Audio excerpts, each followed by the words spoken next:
जय जगन्नाथ मु ज्योतिर्विद डॉक्टर भवानी शंकर महापात्र आपण मानकु भाग्य फल कार्यक्रम स्वागत जनाउछि।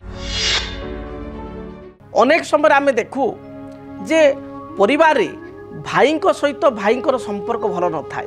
परिवार धरतु दी भाई अच्छा दी भाई मध्य भल पड़ूना बा तीन भाई कि चारि भाई ता भीतर जड़े भाई सहित भल पड़ुची आउ दुई तीन भाई सहित भल पड़ूना। प्राय समय देखु भातृहेतुक विवाद अनेक परिवार वर्तमान देखा दूची लगी रही थाए। भाई सहित भाईर कलह लगी रहे। जन्म जातक आउ किछि परिवार देखु जे ग्रह स्थिति अनुसार भाई सहित भाईर सुसंपर्क मध्य थाए।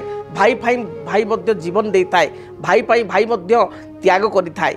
जे भली भाव रे आपणकर रामचंद्र को पाई लक्ष्मण को त्याग भरत को त्याग से भली आम किछि परिवार देखु बड़ भाई पाई सान भाईर त्याग थाए। आउ किछि परिवार देखु जे बड़ भाई आपणकर जदि रावण ताले सान भाई विभीषण भली गृहभेद मध्य करि थाए। ये समस्या कौन पाई देखाई था ये फरक जातक कौन पाई देखा दिए। प्रथम आम देखा भातृ विवाद कहीं होता है। जन्म जातक आमर जन्म कुंडली रे लग्नर तृतीय भाव थर्ड हाउस होची भातृर भाव भाईंकर भाव। जदि तृतीयाधिपति जातक नीच पापग्रह युक्त अष्ट किंबा पापग्रह दृष्टि थाए ताले भातृहेतुक समस्या देखा दे थाए। भातृ कारक ग्रह होचंती मंगल। भाई कारक बा भातृ कारक ग्रह होचंती मंगल। मंगल जदि जातक बुध सहित युक्त होता है। मंगल जदि जातक राहु सहित युक्त हुए एवं ताको शनि देखी थाए।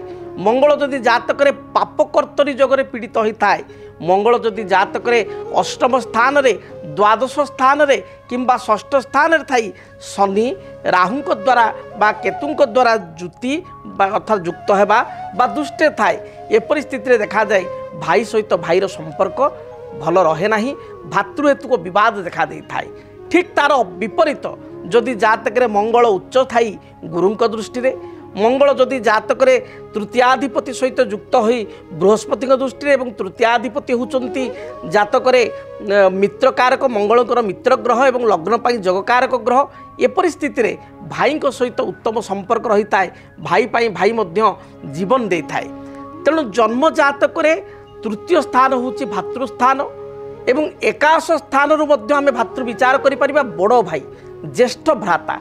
जदि आपण बड़ भाई सहित संपर्क भल रहुना ताले एकादश भाव आपणकर अग्रज को आप ने। एकादश भाव में जदि शुभग्रह थांती ताले बड़ भाई सहित संपर्क उत्तम रही थाए। से भली तीन बा चारि भाई ताले आपणकर एकादश होचंती बड़ भाई तो आपणकर तृतीय स्थान होची अनुज बा सान भाई तृतीय तृतीय अर्थात आउ गोटे सान भाई जदि अच्छी ताले तीन तीन को मध्य आप कैलकुलेसन करें। जदि घरे भातृहेतु विवाद देखा दे थाए गोटे कथार अच्छी जे क्षीर जदि खाई बसब घरे थी गाई आउ कोली जदि कर बसब संगे थी भाई।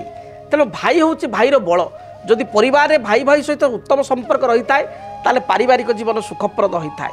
जो परिवार भाई सहित भाईर संपर्क मजबूत थाए से परिवार को लोक आखि देखी टेकी अनै पारती ना बा परिवार सहित कलह करने को दूरे दूरे रुहति कलह ठारू बा परिवार सहित लगे मन करती ना ईर्षा परायण करने को ईर्षान्वित होती ना। तार कारण जे गोटे भाई आ गोटे भाई को सपोर्ट करने को साहाय्य करने पलि आसो। आ जो घरे भाई भाई भितर पड़े ना से लोक से किछि कथा कही बा सेठी दी भाई भितर फाट सृष्टि करने को चेष्टा करती परिवार को भांगिया को चेष्टा करती। जदि आपणकर भाई सहित संपर्क भल रहु न थाए ताहले आपण शुक्ल पक्ष मंगलवार दिन मन रखंतु प्रतिकार कौन करेंगे। शुक्ल पक्ष मंगलवार दिन आपण गोटे अनंतमूल वृक्ष कुंडरे लगाई बा आमे गामलार लगाई चंदन सिंदूर धूप दीप एवं लाल रंगर मंदार फूल दे मंगलवार ठार प्रत्येक मंगलवार आप पूजा करेंगे।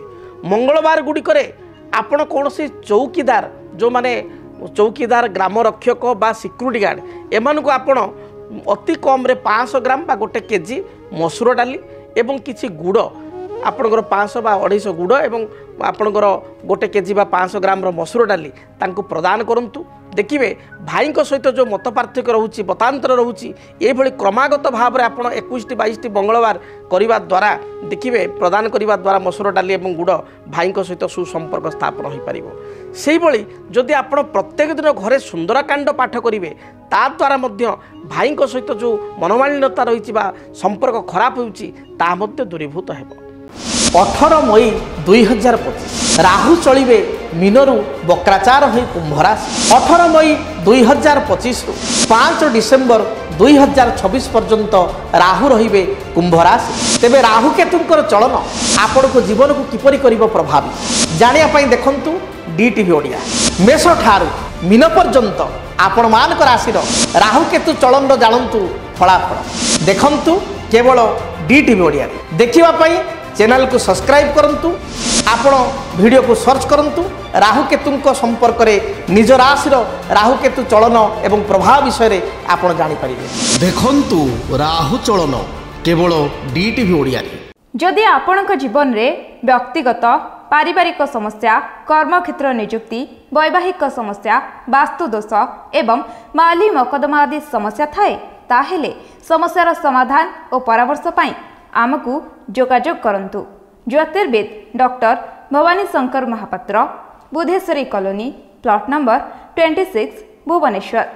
Phone number 9776833302 9439444924। आमर वेबसाइट www.srijagannathastro.com। डीटीवी ओडिया देखिवा पई सब्सक्राइब करंतु एवं बेल आइकन को मध्य दबाई दियंतु।